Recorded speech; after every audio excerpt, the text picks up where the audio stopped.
నమస్తే welcome to me TV news.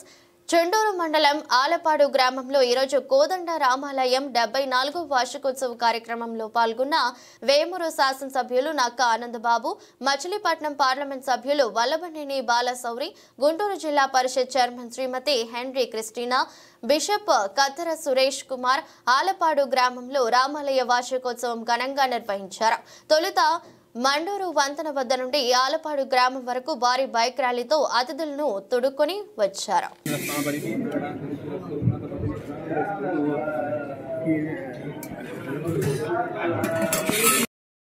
ఇబ్బంది లేదని చెప్పి మరి ఆయన ఆ రోజు కూడా నాకు భరోసా ఇవ్వటం, ధైర్యాన్ని ఇవ్వటం, నేను అండగా ఉంటానని. అప్పటికి పూర్తిగా జనసేన పార్టీలోకి ఇంకా బాలశౌరి గారు రాకముందు కూడా ఆయన పూర్తి స్థాయి భరోసాని ఇచ్చాడు నాకు. మరి అటువంటి పెద్దలు ఈ రోజు ఈ నియోజకవర్గానికి, వారు మొట్టమొదటి ప్రాతినిధ్యం వహించినటువంటి నియోజకవర్గానికి ఇచ్చేయటం అనేది నాకు ఎంతో ఆనందంగా ఉంది. వారికి సన్మాన కార్యక్రమంగా దీన్ని మారుద్దామని కూడా నేను ఈ సందర్భంగా తెలియజేస్తా ఉన్నా.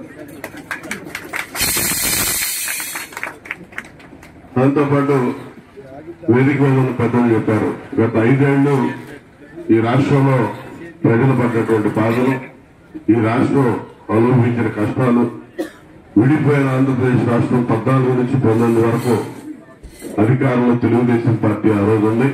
ఆ రోజు చంద్రబాబు నాయుడు గారి నేతృత్వంలో చిన్న చిన్న ఇటుక మీద ఇటుక పేరుస్తూ రాష్ట్రాన్ని పునర్నిర్మాణం చేసుకునే పనిలో, విడిపోయిన రాష్ట్రాన్ని అభివృద్ధి పదాలు ముందుకు తీసుకెళ్లే దానిలో ఎంతగానో శ్రమించాడు. గ్రామాల్లో సీసీ రోడ్ల నిర్మాణం జరిగింది.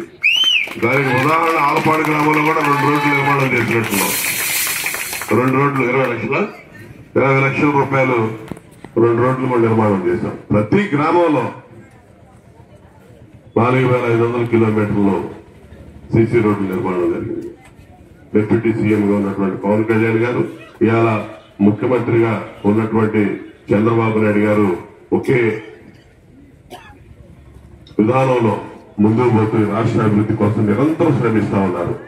రాష్ట్రం అన్ని రకాలుగా భ్రష్టుపట్టిపోయింది. ఆర్థిక ఇబ్బందులు, 10 లక్షల కోట్ల పైచిలకు అప్పుల్లో కూరుకుపోయాం. కానీ అప్పులున్నా ఏదున్నా ప్రజలకు తెలుసు. చంద్రబాబు నాయుడు గారు మొట్టమొదటిసారి ముఖ్యమంత్రి కాదు, 4వ ముఖ్యమంత్రి అయ్యాడు. ఈ రాష్ట్రం అన్ని విధాల కష్టాల్లో ఉన్నటువంటి రాష్ట్రం గట్టెక్కాలంటే, భవిష్యత్ తరాలకి ఒక ఆలోచన, ఒక విజన్ తో ముందుకెళ్లే నాయకత్వం కావాలంటే కూటమి ప్రభుత్వాన్ని అధికారంలో తీసుకురావాలని ప్రజలు భావించారు. వారు ప్రజలు ఉంచినటువంటి విశ్వాసం ఒమ్ము కాకుండా పనిచేయాల్సిన బాధ్యత మా అందరి మీద ఉందనేది నమ్మేటటువంటి వ్యక్తిని తప్పనిసరిగా దాన్ని దృష్టిలో పెట్టుకుని మరి అన్ని రకాలుగా మీరు ఇచ్చిన అవకాశంతో మీకు సేవకుడిగా నేను పనిచేయడానికే నేను ఉన్నానని చెప్పి ఈ సందర్భంగా తెలియజేస్తూ, మనం చేయాల్సిన కార్యక్రమాలు చాలా ఉన్నాయి. అభివృద్ధి చేయాలి, ఇచ్చిన హామీలన్నీ అమలు చేస్తూ సంక్షేమం, అభివృద్ధి రెండు కళ్ళుగా ముందుకు తీసుకెళ్లాల్సిన బాధ్యత మన మీద ఉంది.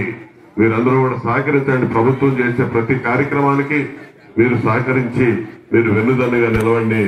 మీ బాగోగులు, మీ కష్ట సుఖాల్లో మేమున్నామని చెప్పి, మీరు వెన్నంటి నడుస్తామని చెప్పి ఈ సందర్భంగా తెలియజేస్తూ, ఈ కార్యక్రమానికి ఆహ్వానించిన పెద్దలందరూ కూడా పేరు పేరున ధన్యవాదాలు తెలియజేస్తూ, ముఖ్యంగా మరి చాలా పనులు ఉన్నాయి.